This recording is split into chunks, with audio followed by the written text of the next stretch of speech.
بسم اللہ الرحمن الرحیم۔ بخاری شریف کی حدیث پاک ہے 2502 نمبر ہے بخاری شریف میں اس کا۔ عن ابی ہریرہ رضی اللہ عنہ، نبی ابو ہریرہ رضی اللہ تعالی عنہ سے روایت ہے، قال فرماتے ہیں قال رسول اللہ صلی اللہ علیہ وسلم، نبی رسول کریم رحمت عالمین صلی اللہ علیہ وآلہ وصحبہ وسلم نے ارشاد فرمایا، ان اللہ تعالی قال، کہ اللہ تبارک و تعالی جل شانہ نے فرمایا ہے، انہوں نے فرمایا کہ اللہ تعالیٰ کا یہ فرمان ہے، جو اس طرح کی حدیث ہوتی ہے اسے حدیث قدسی کہتے ہیں۔ فرمان اللہ تعالیٰ کا ہے، بتایا رسول کریم صلی اللہ علیہ وسلم نے، قرآن میں نہیں آیا ہے۔ تو فرمایا یہ فرمان باری تعالیٰ ہے، من عادی لی ولیا، جو میرے ولی کے ساتھ عداوت کرتا ہے، دشمنی کرتا ہے، بغض رکھتا ہے، فقط آذنتہ بالحرب، تو میں اس کے لیے جنگ کا اعلان کرتا ہوں۔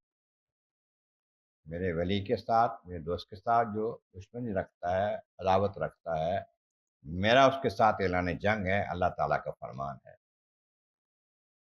پھر ما تقرب الی عبدی بشیء احب الی مما افترضت علیہ، میرا قرب حاصل کرنے میں بندہ جو عمل کرتا ہے، کوئی عمل اس سے بہتر نہیں جو میں نے فرض کیا اس پر وہ ادا کرے۔ پہلا قدم بندے کا اللہ کا قرب حاصل کرنے کے لیے اس کے فرائض کی ادائیگی ہے، فرض ادا کرے، پھر قرب کی بنیاد بنتی ہے، اللہ تعالیٰ کا قرب حاصل کرنے کا ذریعہ بنتا ہے۔ پھر فرائض کے بعد فرمایا ما یزال عبدی یتقرب الی بالنوافل، پھر بندہ نفلی عبادات سے میرے قریب تر ہوتا جاتا ہے۔ فرائض کے بعد نفلی نیکیاں کرے، نفلی عبادات سے میرے قریب تر ہوتا جاتا ہے، اتنا حتیٰ احبہ، جہاں تک میں پھر اس سے پیار کرنے لگتا ہوں، اس سے محبت کرتا ہوں، پھر اس کو محبوب بنا لیتا ہوں اپنا۔ جب بندہ فرائض کے بعد نیکیاں نفلی کر کر کے میرے قریب ہوتا ہے تو میں اس کی محبت کرتا ہوں۔ کتنی محبت کرتا ہوں؟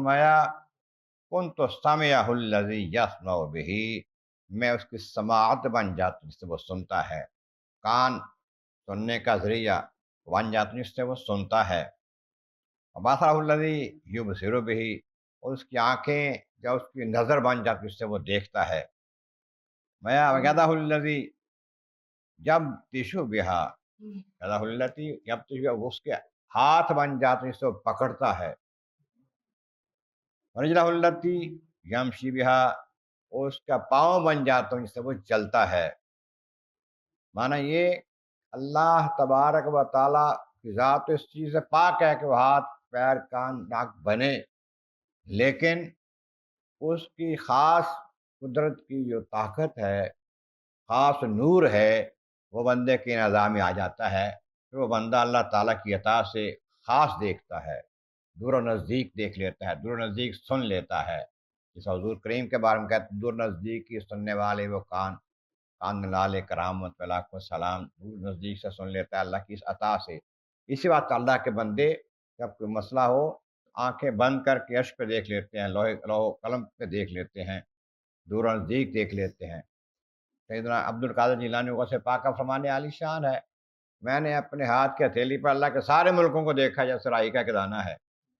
یہ اللہ تعالیٰ کی دی ہوئی خاص طاقت ہوتی ہے، تاکہ اس طرح بندہ میرا قرب حاصل کرتا ہے، میں اس کی اعضاء اس طرح بن جاتا ہوں کہ وہ ان سے دیکھتا ہے، چلتا ہے، پکڑتا ہے۔ پھر وَإِن سَأَلَنِي أَعْطَيْتُهُ، اگر مجھ سے وہ کوئی سوال کرے، کچھ مانگے، میں اس کو عطا کر دیتا ہوں۔ وَلَئِنِ اسْتَعَاذَنِي لَأُعِيذَنَّهُ، اگر وہ مجھ سے کوئی پناہ مانگتا ہے کسی شے سے، ضرور پناہ میں اس کو دے دیتا ہوں۔ بخاری شریف سے پاک ہے۔ اللہ تبارک و تعالیٰ کی بارگاہ میں مولا کریم اپنے ان پیارے بندوں کا ساتھ دو جہاں میں ہمیں نصیب فرما۔